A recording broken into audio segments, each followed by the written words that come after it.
Baik, teman-teman, kita mulai. Bismillahirrahmanirrahim. Assalamualaikum warahmatullahi wabarakatuh. Waalaikumsalam warahmatullahi Pada siang hari ini wabarakatuh. kita akan mencoba memulai sebuah proses pembelajaran, sebuah proses bagaimana kita ingin melanjutkan cita-cita para penerus bangsa, ikut mencerdaskan anak bangsa. Ini menjadi sesuatu yang penting buat kita semua. Oleh karena itu, saya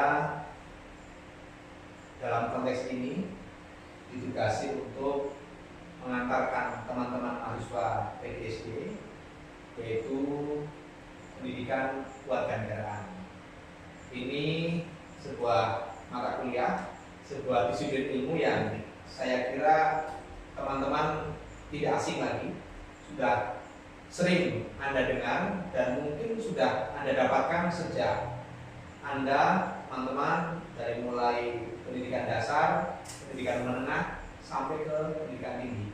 Nah, ini kita akan mencoba mengeksplorasi ulang, karena di setiap level itu pasti berbeda cara pendalamannya, cara penyampaiannya, sampai ke tingkat substansi pun tentu akan berbeda. Nah, hari ini kita pada posisi di mana ruang pendidikan tinggi ini menjadi sebuah ruang elaborasi, ruang bagaimana kita mendalami sebuah persoalan, mendalami sebuah mata kuliah, mendalami sebuah materi, supaya betul-betul ini menjadi sebuah bagian dari pembentukan karakter dari semua mahasiswa. Nah, inilah fungsi dari sebuah mimbar akademik yang kita sering sebut dengan istilah pendidikan tinggi. Nah, teman-teman semua, jadi kita nanti dalam waktu yang akan datang ini kita akan belajar tentang kewarganegaraan. Sekali lagi, bahwa teman-teman pasti sudah mendapatkan materi ini sudah sejak dini. Tentu kita berharap akan lebih mudah teman-teman untuk bisa memahami, menerjemahkan, sampai bagaimana mengimplementasikan sebuah makna kewarganegaraan dalam konteks ilmu pengetahuan. Teman-teman semua, kewarganegaraan yang sering orang sebut dengan istilah yang lain, yaitu dengan istilah citizenship, ini menjadi sebuah mata kuliah yang bersifat wajib di semua institusi pendidikan tinggi. Oleh karena itu, kita tidak ingin menyanyiakan itu. Mengapa wajib? Mengapa teman-teman mahasiswa harus dapat materi ini?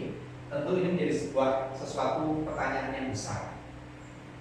Nah, oleh karena itu, biar tidak semacam sebatas ritual atau sebatas kita mendapatkan sebuah teks dari kewarganegaraan, kita nanti akan mencoba menerjemahkan atau lebih dalamnya mengkontekstualisasikan kewarganegaraan ini dalam kehidupan sehari-hari kita, sehingga kita betul-betul bukan hanya sekedar teori, bukan hanya sekedar teks, tetapi betul-betul bersifat implementatif, bersifat praksis kehidupan dalam menghadapi lingkungan kehidupan kita.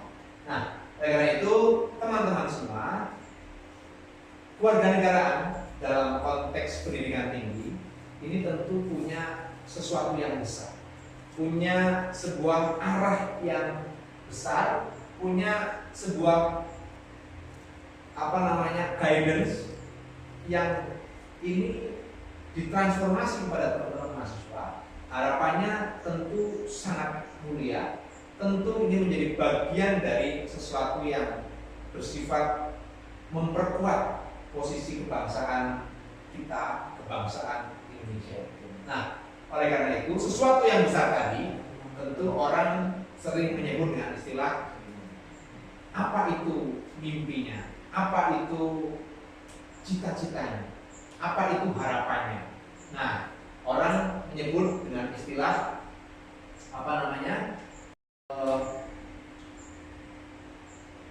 visi. Jadi kewarganegaraan ini, teman-teman semua, punya visi dan misi yang luar biasa, yang sangat besar. Jadi sekali lagi bahwa sebelum ke visi dan misi, kewarganegaraan itu merupakan bagian dari mata kuliah yang bersifat pengembangan kepribadian. Jadi kalau teman-teman kuliah, ini kan pasti ada pengkategorisasi yang setiap ada mata kuliah yang bersifat dasar umum, gitu ya. Ada yang bersifat kepribadian, ada yang bersifat keterampilan dan lain-lain. Nah, kewarganegaraan ini mata kuliah yang masuk kategori mata kuliah pengembangan kepribadian. Nah, jadi sekali lagi kata kuncinya adalah kepribadian. Kepribadian itu lebih dekat dengan karakter, lebih dekat dengan sikap, lebih dekat dengan attitude, mental. Nah, ini sekali lagi, jadi sangat prinsip, sangat dasar, sangat penting buat kita semua. Nah, kira-kira begitu. Nah, apa kira-kira visi dari kewarganegaraan? Sekali lagi bahwa kewarganegaraan itu merupakan sumber nilai dan pedoman dalam pengembangan dan penyelenggaraan program studi guna mengantarkan mahasiswa memantapkan kepribadiannya sebagai manusia Indonesia yang utuh. Jadi sekali lagi bahwa kewarganegaraan ini merupakan sumber value, merupakan sumber nilai, merupakan pedoman, merupakan panduan. Panduan apa? Panduan dalam proses pengembangan dan penyelenggaraan kita dalam mengkaji sebuah studi supaya kita ini betul-betul teman-teman itu mantap di dalam kehidupan sehari-hari. Nah, maka dari itu yang perlu kita garis bawah di sini adalah bahwa sumber nilai itu apa? Nilai itu apa? Nah, saya ingin menjelaskan. Orang sering mendengar istilah nilai itu kurang mudah untuk diterima. Jadi nilai itu adalah sesuatu yang menjadi pedoman. Nilai itu yang seharusnya, itu namanya nilai. Nilai itu yang seyogianya, nah itu namanya nilai. Nilai itu sesuatu yang dasar, itu namanya nilai. Dinilai itu kapanpun, dimanapun, itu harus dipakai, harus digunakan. Itu namanya value. Contohnya apa? Contohnya kejujuran, tanggung jawab, kerja keras, punya inisiatif, kreatif, berani bertanggung jawab terhadap apa yang dilakukan. Itu namanya nilai. Anda jadi mahasiswa, kapanpun, dimanapun harus jujur. Dengan orang tua Anda, di rumah Anda harus jujur. Dengan lingkungan di sekitar Anda harus jujur. Jadi itu namanya nilai. Dimanapun, kapanpun harus tetap menjadi pedoman. Tanggung jawab. Anda di rumah, Anda di luar, di tempat kerja harus tanggung jawab. Itu namanya nilai. Jadi nilai itu sesuatu yang sangat mulia. Nilai itu sesuatu spirit, apa? Roh. Itu namanya nilai. Jadi nggak bisa ditawar. Itu namanya nilai. Beda dengan metode, cara. Kalau metode cara itu kapanpun, dimanapun bisa berubah. Anda mau ke Jakarta itu bisa pakai kereta, bisa pakai kendaraan bis, bisa pakai darat, bisa jalan kaki. Itu namanya cara, metode. Nah, itu yang membedakan. Jadi sekali lagi bahwa kewarganegaraan ini merupakan sumber nilai. Sumber nilai. Jadi pedoman dasar yang harus kita jadikan sebuah spirit, sebagai sebuah roh. Nah, ini namanya visi dari kewarganegaraan. Nah, berikutnya kita punya misi. Misi ini bagaimana membantu mahasiswa itu memantapkan kepribadiannya supaya mahasiswa kita ini konsisten, mampu mewujudkan nilai-nilai dasar, rasa kebangsaan dan cinta tanah air dalam menguasai, menerapkan dan mengembangkan ilmu pengetahuan, teknologi, seni yang dimiliki dengan rasa tanggung jawab. Jadi ini misinya untuk mewujudkan sebuah visi besar. Nah, cinta tanah air, apa makna cinta tanah air? Teman-teman kemarin masuk pendidikan sekolah dasar sama guru, pak guru pasti selalu diajari supaya kita cinta dengan tanah air. Tapi apa sebenarnya makna cinta terhadap tanah air dalam konteks ini? Dalam konteks sekarang, kalau tahun lalu pasca Perang Dunia II, cinta tanah air kita ini sangat mudah untuk diterjemahkan. Bukan hanya seorang orang yang punya pendidikan tinggi, tapi rakyat petani di sawah pun pada kira-kira tahun 45-an itu sangat mudah untuk bisa menyampaikan cinta tanah air. Karena apa?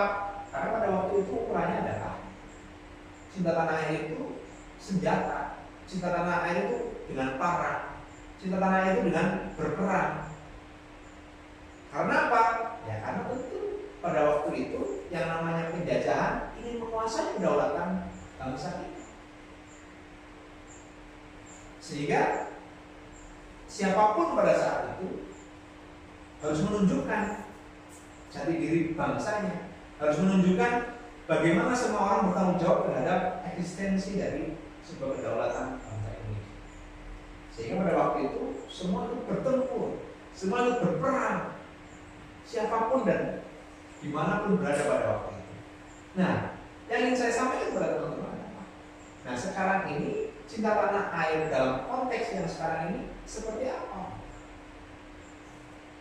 Apakah dengan berperang? Sudah bukan zaman lagi.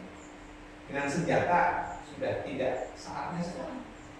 Nah, sekarang ini adalah yang dimaksud dengan cinta tanah air itu harus dikontekstualisasikan dengan kondisi yang sekarang. Sekarang itu orang menyebut perang ini adalah perang digital, perang IT, perang ilmu pengetahuan.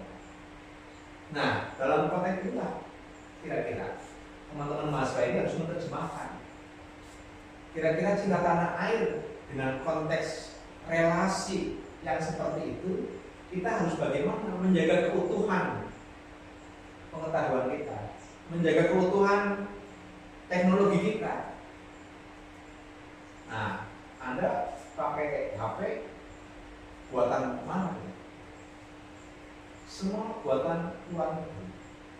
Laptop kita, laptop teman-teman, semua produk luar negeri. Apakah itu yang dimaksud dengan kedaulatan? Nah, ini perlu kita tinjau ulang, perlu kita refleksikan. Sederhana, cinta tanah air dalam konteks yang sekarang itu harus dikaji ulang, disesuaikan dengan kondisi sekarang, sehingga kita bisa berperan dan berkontribusi yang betul-betul pada zamannya. Tidak, makna cinta tanah air tidak semu, tidak hanya lipstick nasionalisme cinta tanah air, harus ada wujudnya. Nah, ini yang saya kira harus kita diskusikan lebih jauh, harus kita eksplorasi lebih panjang, supaya kita mendefinisikan cinta tanah air itu betul-betul sesuai, sehingga visi yang tadi kita sebutkan tadi, kita menjadi orang anak bangsa yang punya karakter, punya nilai, sehingga kita punya sebuah posisi yang kuat di depan siapapun, termasuk dengan negara luar. Ini sesuatu yang penting dan harus diwujudkan di sini.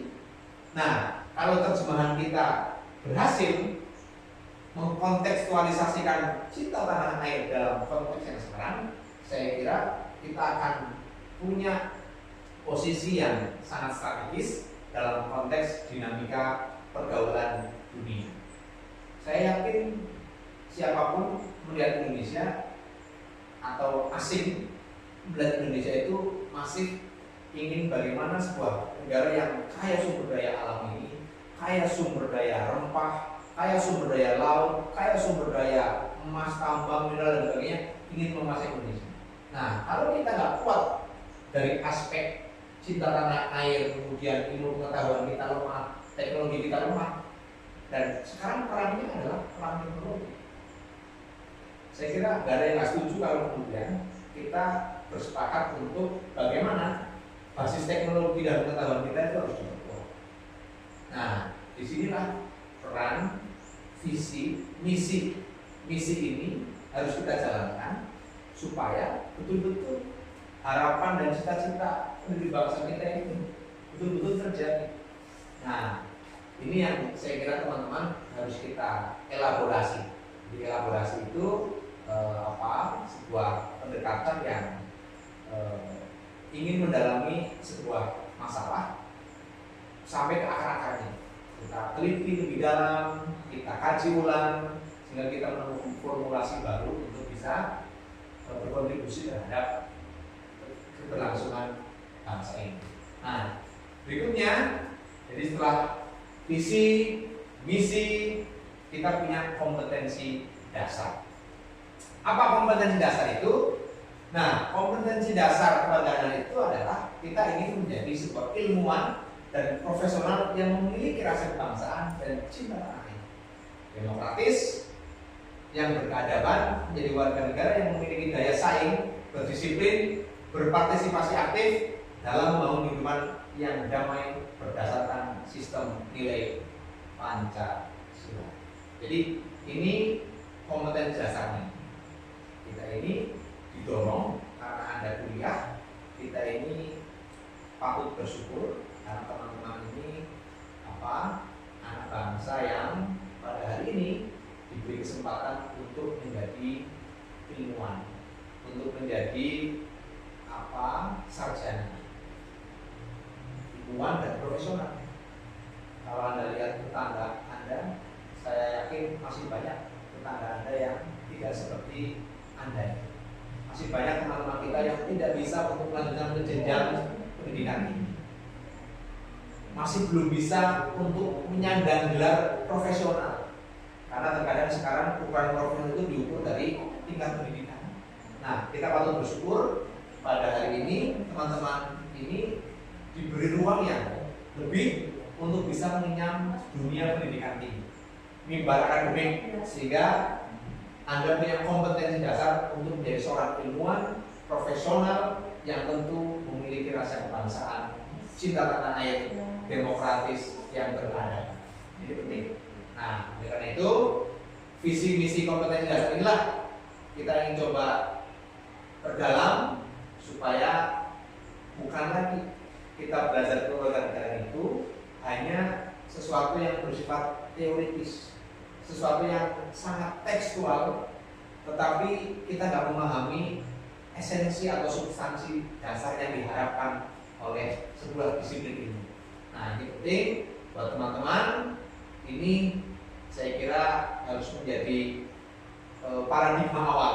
Paradigma itu cara pandang awal untuk memahami nanti kita masuk ke ruang yang lebih dalam, kajian yang lebih mendalam tentang ruang lingkup kewarganegaraan yang akan kita kaji lebih lanjut. Nah, ini yang akan kita coba nanti kaji dalam proses kewarganegaraan. Jadi ada filsafat Pancasila. Nah, filsafat Pancasila. Ada identitas nasional. Ada tentang politik dan strategi. Ada tentang demokrasi Indonesia. Ada tentang human right atau hak asasi manusia. Ada kita akan menjelaskan hak dan kewajiban warga negara serta tentang geopolitik Indonesia. Ini nanti akan kita coba kaji secara substantif, hal-hal yang mendasar, karena ini banyak yang ada yang baru, ada yang lama. Tapi sekali lagi bahwa kita hadir di sini, ini tentu bukan hanya sekedar hadir kemudian ingin memperdalam teori, tapi lebih daripada itu, ini semua ingin kita jadikan sebagai sebuah dasar pijakan di dalam berbangsa dan bernegara. Contohnya filsafat Pancasila. Mungkin teman-teman baru mendapatkan atau mendengar istilah atau mempelajari yang namanya filsafat. Jadi ternyata yang namanya Pancasila itu ada filosofinya, ada falsafahnya, ada kerangka ilmunya yang disebut dengan istilah filsafat.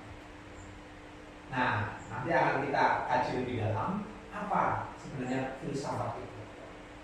Mengapa kemudian Pancasila itu ada falsafinya? Falsafahnya. Mengapa kita pakai Pancasila? Nah, itu tentu ada sebuah alur yang tidak mudah dan tidak gampang pada waktu itu untuk merumuskan sebuah gagasan-gagasan ideologi dalam bentuk filsafat. Nah, nanti kita akan mencoba mengelaborasi apa sebenarnya makna filsafat itu. Yang kedua, nanti kita akan belajar identitas nasional, itu lebih kepada bagaimana kita ingin meneropong Indonesia, kebangsaan kita itu, karakteristik identitas nasional, serta bagaimana kita kemudian berbangsa dan bernegara yang disesuaikan dengan kondisi kekinian, kondisi situasi dan karakter kultur bangsa kita. Yang kemudian kita penting untuk memahami tentang politik, memahami tentang strategi, karena ini adalah sebagai sebuah wadah konstitusi, wadah aturan yang memang ini harus ada dalam sebuah nation state, harus ada dalam sebuah konsep negara bangsa. Yang berikutnya nanti kita akan mendalami tentang demokrasi Indonesia, yang saya kira teman-teman sudah sering mendengar istilah demokrasi, tetapi kita ingin memperdalam lagi apa sebenarnya makna demokrasi, apa substansi demokrasi, gitu ya.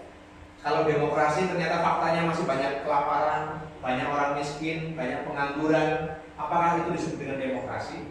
Nah, saya kira nanti kita akan mencoba masuk ke wilayah yang lebih luas. Kalau teman-teman kemarin di bangku kuliah hanya mendapatkan istilah demokrasi dalam aspek-aspek teoritis, kita ingin lebih jauh lagi apa sebenarnya substansi demokrasi.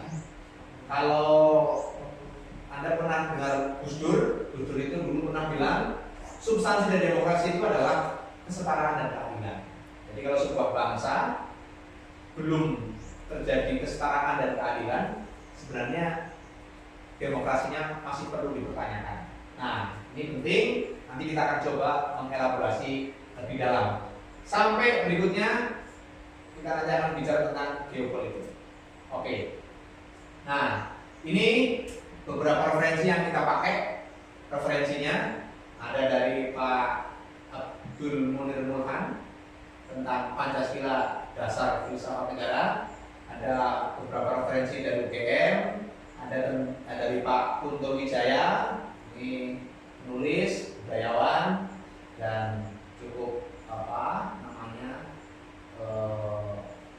filosofi gitu ya. Kemudian dari yang lain, dari YN Sarif Hidayatullah, ada Pak Budiarjo, Dasar dan Ilmu Politik, Suparlan, dan tentu masih banyak referensi yang bisa teman-teman gunakan sebagai dasar untuk membaca, memperdalam, memperluas bagaimana keluarga ini harus kita jadikan sebagai sebuah cita-cita bersama. Kira-kira itu. Nah, berikutnya ini ada sebuah pembacaan tentang bagaimana proses reformasi di Indonesia ini berjalan, gitu ya. Dan ini sudah kita laksanakan. Ada constitutional reform. Constitutional reform itu lebih menyangkut pada aspek konstitusi, perubahan konstitusi. Jadi kalau kita lihat perubahan dari orde lama, orde baru, itu ada yang namanya perubahan konstitusi, apalagi yang sering Anda dengar istilah reformasi. Orde baru 32 tahun memimpin begitu lama di Indonesia, tentu kemudian terjadilah era reformasi pada waktu itu, tentu perubahan amandemen undang-undang sudah kita lakukan. Nah, disinilah proses reformasi itu. Kemudian institutional reform and empowerment, di reformasi dan penguatan institusi. Jadi kalau mengacu teori, ada namanya teori Montesquieu. Montesquieu itu yang menjelaskan bagaimana negara itu terdiri dari sebuah ada eksekutif, ada legislatif, ada yudikatif. Nah, disinilah posisinya bagaimana memperkuat eksekutif. Eksekutif itu bisa dari lembaga kepresidenan, kemudian kementerian, turun lagi gubernur, wakil gubernur, kemudian sampai bupati, wakil bupati, kemudian kepala desa dan sebagainya. Itu namanya institutional reform and empowerment, bagaimana penguatan terhadap eksekutif. Begitu juga legislatif itu harus diperkuat, karena bagaimanapun negara ini tidak bisa lepas dari namanya legislatif. Jadi legislatif itu punya fungsi regulasi, punya fungsi pengawasan, punya fungsi penganggaran. Sehingga ini penting buat kawan-kawan semua, buat teman-teman, supaya bagaimana eksekutif, legislatif, dan yudikatif ini sama-sama diperkuat. Kalau ini kuat, tentu rakyat pun dalam konteks berbangsa dan bernegara akan menjadi kuat. Nah, kemudian kultur politik, political culture. Jadi ini penting. Sekarang yang kita lakukan ini adalah bagaimana melalui civic education ini, reformasi itu kemudian bisa kita lakukan secara baik, secara genuine, kita isi dengan yang namanya pendidikan kewarganegaraan yang bisa memperkuat jati diri teman-teman sebagai sebuah penerus generasi bangsa, mahasiswa, orang bilang menyebut agent of change. Nah, ini penting buat teman-teman sehingga yang namanya civic education itu betul-betul terjadi di lingkungan kita, di lingkungan bimbel akademik, yang tentu sangat penting teman-teman berkontribusi nanti pasca kuliah itu betul-betul bagaimana Anda harus kemana, siapa berbuat apa itu sudah selesai. Nah, inilah karakter-karakter atau knowledge yang ingin kita perkuat teman-teman supaya betul-betul kita nanti jadi sarjana yang bisa berkontribusi terhadap kepentingan bangsa dan bernegara. Nah, ini penting buat teman-teman. Jadi ada yang mengatakan kalau tadi kita bicara kepribadian itu ada ciri-cirinya. Ada ciri warga negara yang memiliki kepribadian. Nah, menurut Dimon, yang pertama adalah ciri warga negara yang memiliki kepribadian itu adalah loyal. Nah, ini penting. Loyal itu apa ya? Loyal itu tegak lurus. Loyal itu tanpa pamrih. Loyal itu tidak belok-belok. Nah, itu namanya loyal. Loyal. Jadi itu penting. Jadi kalau kita berhadapan dengan siapapun harus tegak lurus. Loyal itu penting. Kalau pinter tapi nggak loyal, nah ini juga kadang menjadi hambatan. Sedang biasa-biasa tapi loyal, nah kadang dia akan mendapatkan sesuatu yang besar karena loyalitasnya tinggi. Nah ini penting. Nah, saya kira teman-teman penting supaya loyal. Masih ya? Satu slide aja.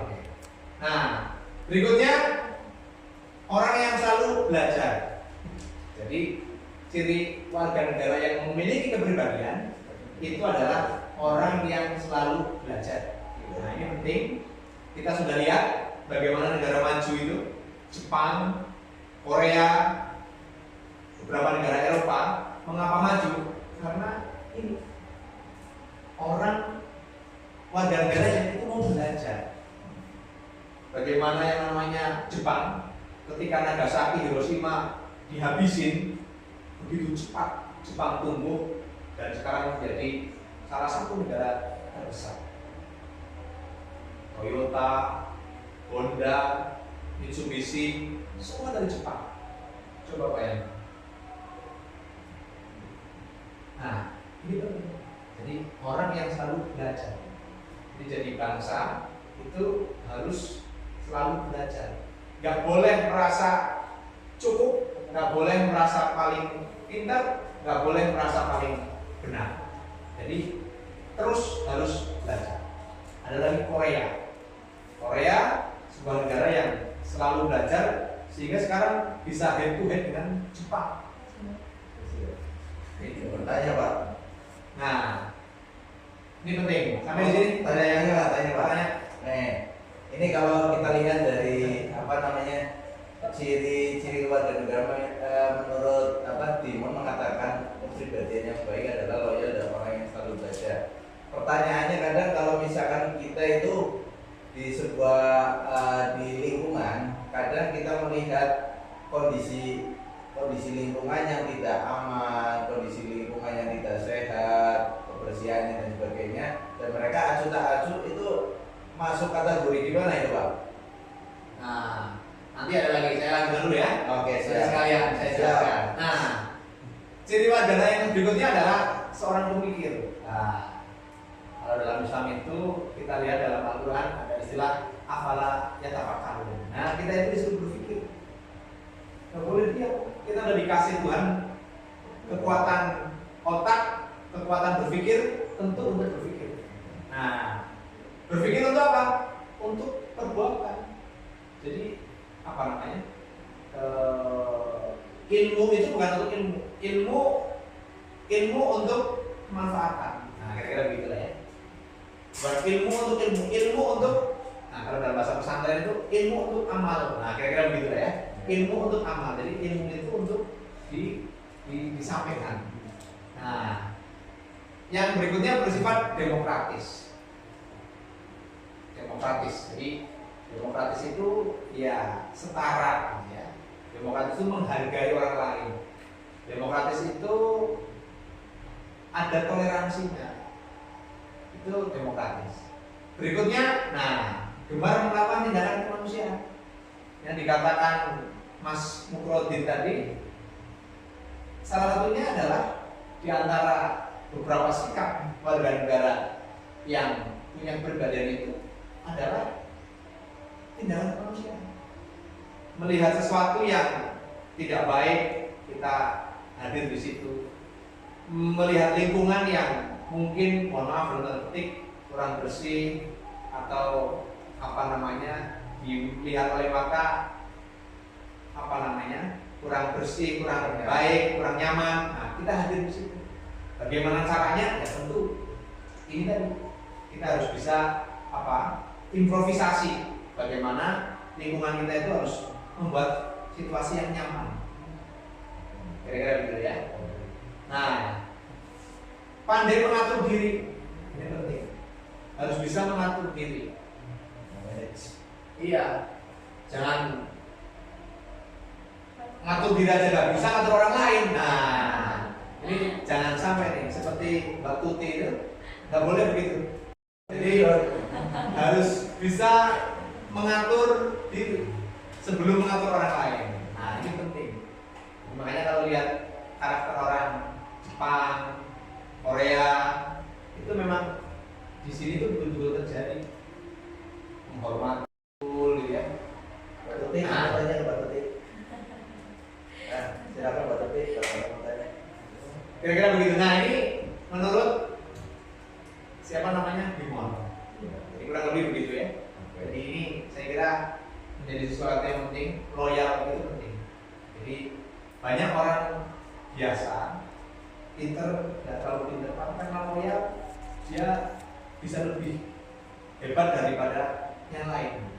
Nah, oleh karena itu ini perlu menjadi pegangan kita, buat saya juga secara pribadi, buat teman-teman. Karena siapa lagi kalau bukan kita? Bangsa kita ini harus kita jadikan sebuah lingkungan yang bagaimana bagaimana kita bisa bertahan hidup dan bisa lebih baik untuk lingkungan kita. Nah, oleh karena itu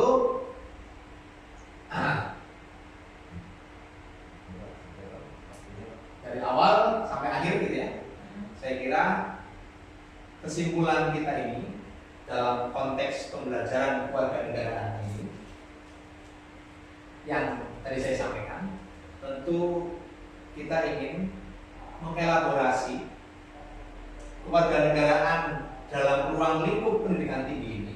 Sekali lagi, kita ingin belajar, kita ingin menjadi sebuah insan yang sempurna mungkin terlalu berat, tapi paling tidak kita punya cita-cita untuk menuju sempurna. Nah, apa milestone-nya, tangganya seperti apa? Dalam konteks kehidupan berbangsa dan bernegara, konteksnya adalah kita harus menjadi bagian dari bangsa, bagian dari nation state.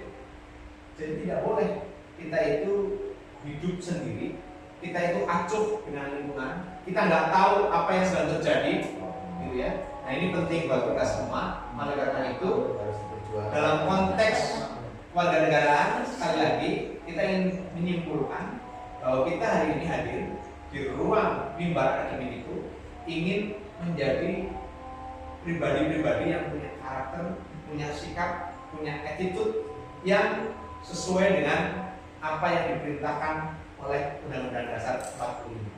Sehingga Indonesia yang berdaulat secara ekonomi, Indonesia yang berkepribadian secara budaya itu betul-betul terjadi. Jadi sekali lagi kita ingin menjadikan citizenship ini, warga negara itu betul-betul dasar kita berhadapan dengan lingkungan kita sekitar, baik di lingkungan keluarga, lingkungan masyarakat, lingkungan kehidupan berbangsa dan bernegara yang lebih bersifat umum. Kita harus menunjukkan bahwa kita punya kompetensi, kita punya kepribadian, kita punya keterampilan, kita punya kognisi, punya kelebihan yang bisa kita jadikan keunggulan bangsa kita menghadapi tantangan yang lebih besar yang akan datang. Jadi inilah teman-teman warga negaraan yang ingin kita kaji lebih dalam. Nanti kita akan ketemu lebih lanjut, kita nanti akan belajar lebih dalam tadi, ada filsafat Pancasila dan lain-lain. Oleh karena itu kita berharap mudah-mudahan teman-teman bisa memahami apa yang saya sampaikan dan bisa menjadikan ini menjadi tolak ukur teman-teman mengenyam pendidikan yang lebih baik di kampus kita tercinta di Universitas Peradaban. Dan tentu Anda PGSD ini hanya pengantar saja. Nanti Anda jadi pengusaha, jadi pejabat, itu urusan nomor 2. Yang penting bagaimana kita mengisi knowledge, mengisi ide-ide cemerlang untuk bisa kita lakukan dan kontribusikan kepada bangsa Indonesia.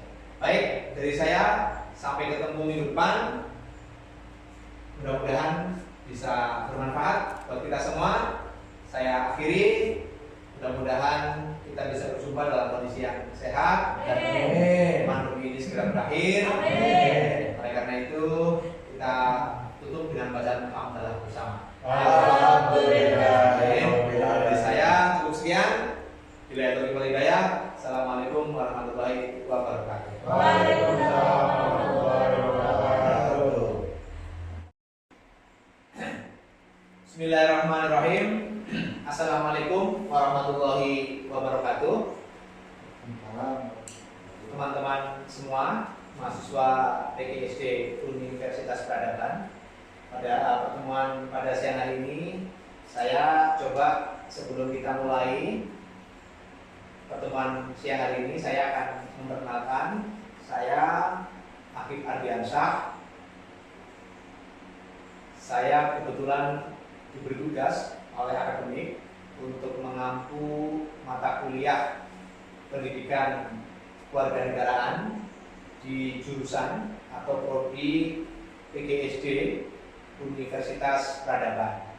Oleh karena itu, mudah-mudahan mata kuliah PPKN ini kita harapkan akan berjalan lancar sehingga saya ingin menyampaikan kepada teman-teman RPS atau rencana pembelajaran selama 1 semester ini, apa saja kira-kira yang akan nanti Anda dapatkan dalam menempuh atau mendapatkan mata kuliah PPKN.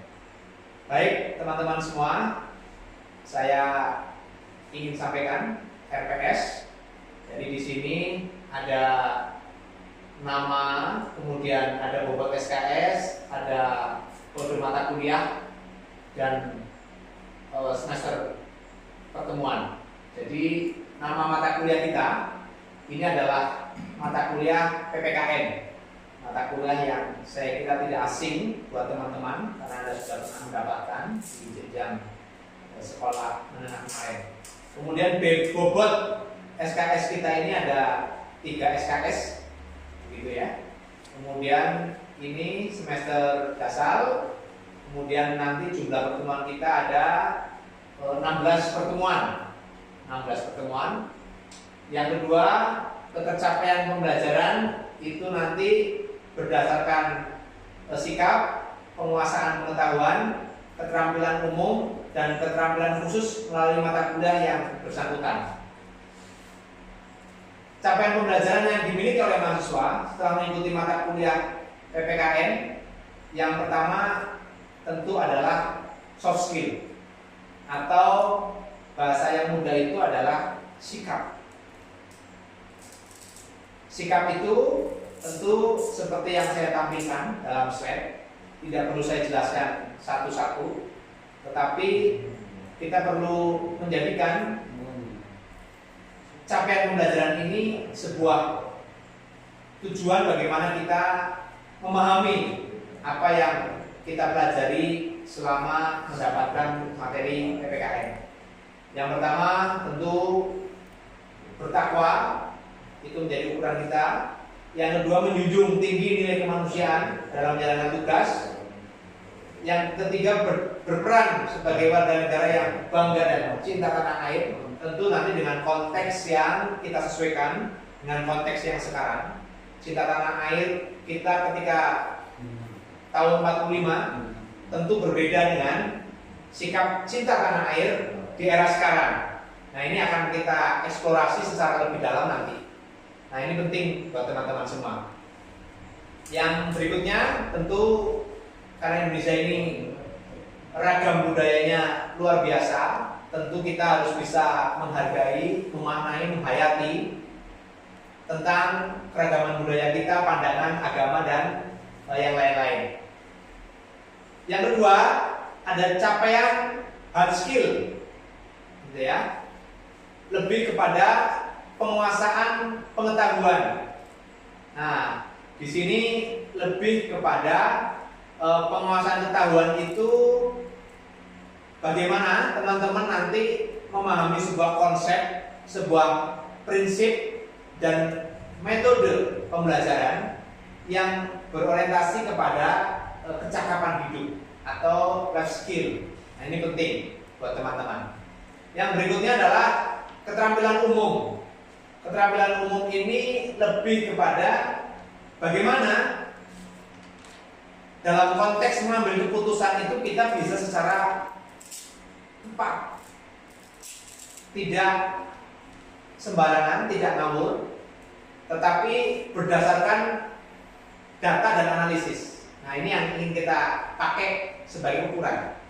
Yang berikutnya adalah kita punya kemampuan tanggung jawab terhadap hasil kerja kelompok yang kita jadikan sebagai tim. Ini penting buat kita semua. Yang berikutnya adalah kita punya keterampilan khusus.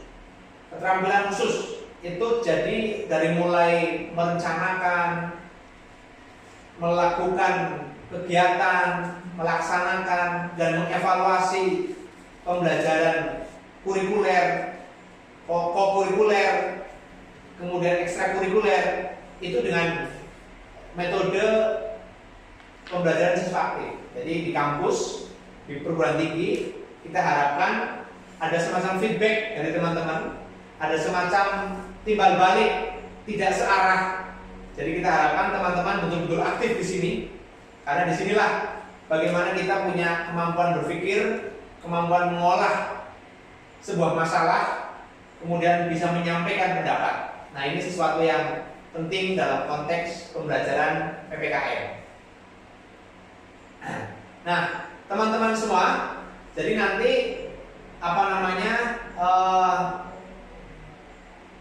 pembelajaran kita selama nanti 1 semester ini, saya ingin mencoba bacakan proses kuliah kita. Yang pertama nanti ada pembelajaran atau rencana kegiatan pembelajaran kita ini. Yang pertama ada pokok bahasan mengenai pemahaman tentang nation atau bangsa.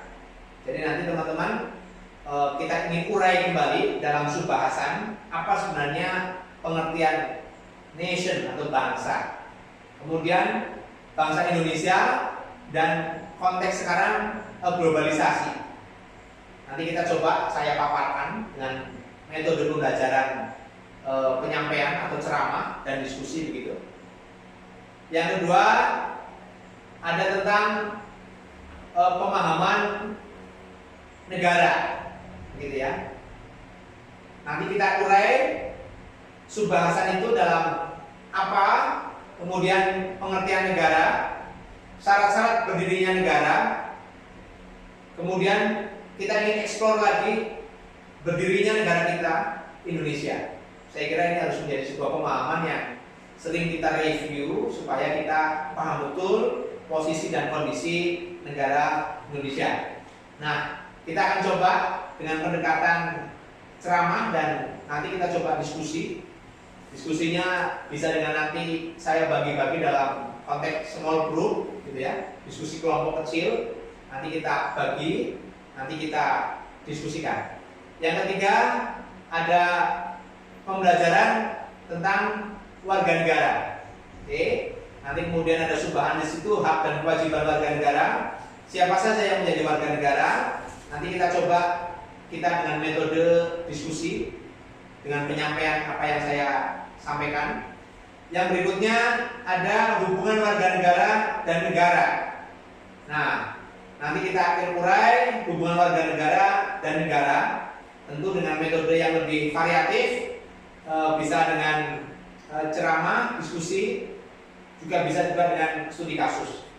Berikutnya ada bela negara. Ini penting dalam kondisi kekinian karena sekarang lagi zamannya adalah bukan perang seperti tahun 45, tapi kita sekarang perangnya adalah perang digital, perang teknologi, perang ilmu pengetahuan. Nah, kita ingin coba urai nanti dengan diskusi dan ceramah dari saya. Yang berikutnya ada demokrasi. Ini sebuah mata kuliah yang saya kira wajib dan perlu direview, diulang, karena demokrasi itu bersifat dinamis, karena mengikuti perkembangan dinamika politik dan perkembangan kebangsaan. Berikutnya kita akan mengkaji tentang hak asasi manusia atau human right. Ini penting karena berkaitan dengan hak-hak dan apa yang disebut dengan hak asasi manusia.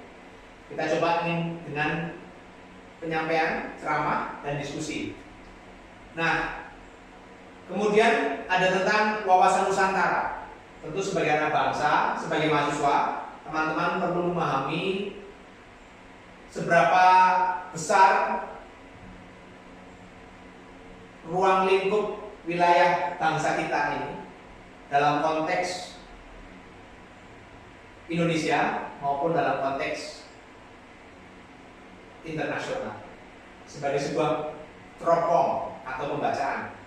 Nah, ini akan kita bedah dengan model diskusi, dengan model apa yang nanti akan saya sampaikan dalam bentuk ceramah. Yang berikutnya adalah tentang politik dan strategi nasional. Politik dan strategi nasional ini penting karena kita sekali lagi tidak bisa lepas dari yang namanya politik, tidak bisa lepas dari yang namanya kehidupan berbangsa dan bernegara. Dan tentu kita sebagai sebuah bangsa punya strategi nasional supaya bisa dijadikan sebuah pemahaman yang tidak salah terhadap sebuah kondisi kebangsaan. Yang terakhir, kita ingin bicara tentang otonomi daerah, karena kita hari ini banyak sekali yang sudah mulai terjadi yang namanya desentralisasi. Dulu kita sering mendengar istilah sentralisasi zaman Orde Baru. Sekarang kemudian ada desentralisasi, bahwa daerah sekarang diberikan kewenangan yang cukup luas untuk mengatur dan mengelola sebuah kehidupan dalam kehidupan bermasyarakat, dalam mengatur budget dan perencanaan dan lain sebagainya. Nah, itu nanti ada di otonomi daerah. Ini beberapa mata kuliah yang akan kita laksanakan. Nanti UTS akan kita laksanakan setelah pertemuan ke-7, kemudian nanti ujian akhir semester akan kita laksanakan setelah pertemuan ke-14. Jadi nanti ada UTS, ada UAS. Jadi nanti kontrak kuliahnya pun saya kira teman-teman kita sudah sepakat di kampus kita ini wajib hadir kuliah itu nanti minimal 75%. Kemudian Anda wajib ikut UTS, Anda wajib ikut ujian akhir semester.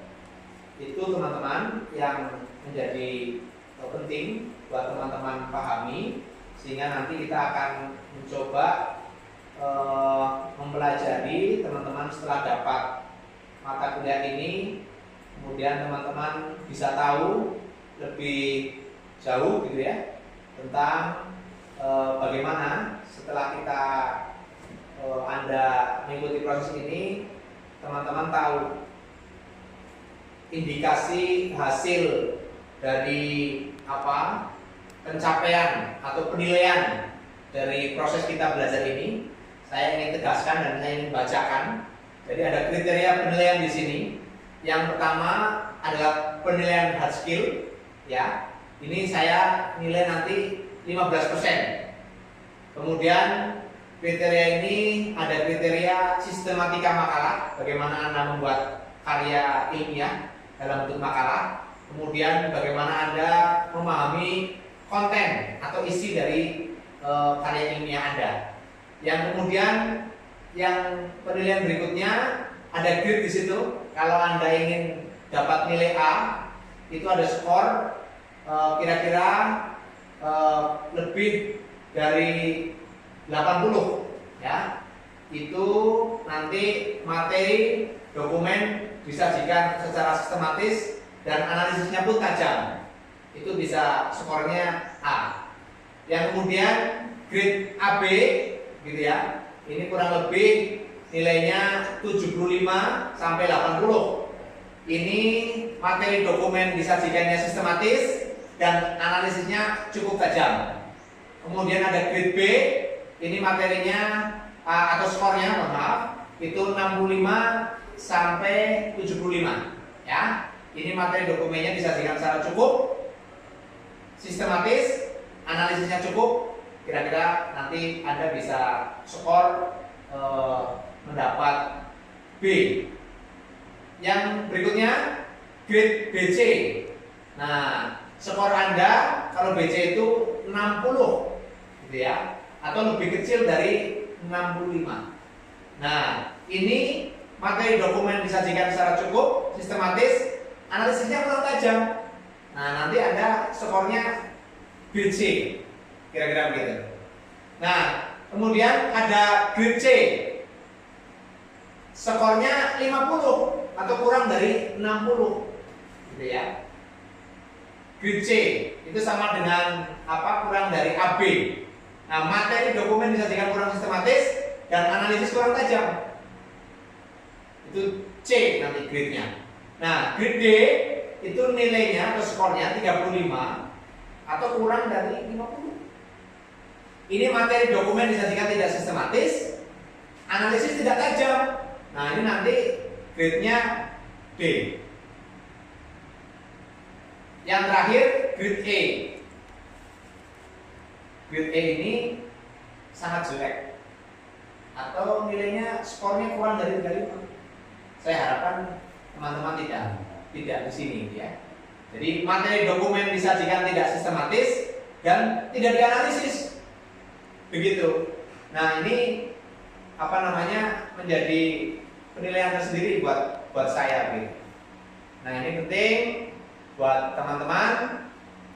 Kira-kira ini yang perlu Anda pahami bersama, dan saya kira ini menjadi sebuah kesepakatan kita dalam proses pembelajaran PPKN.